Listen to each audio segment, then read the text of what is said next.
Hello, good afternoon. Nandito na naman tayo sa Glenelg, South Australia. Pupuntahan lang natin ang part ng Glenelg na hindi natin napasyalan last week. So, tara! Mamasyal na tayo dito sa Glenelg. May small cafe pala dito sa Glenelg, oh.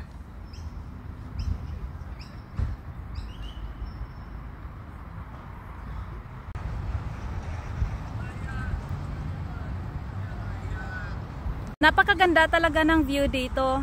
Tingnan nyo, oh. Kung naalala nyo, yan ang playground na pinuntahan natin last week.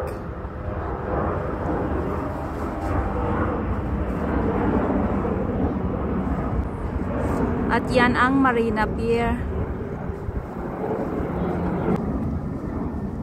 Yan yung mga magagandang bahay. Ang ganda ng weather today. Sunny and 25 degrees Celsius. So, doon tayo papunta.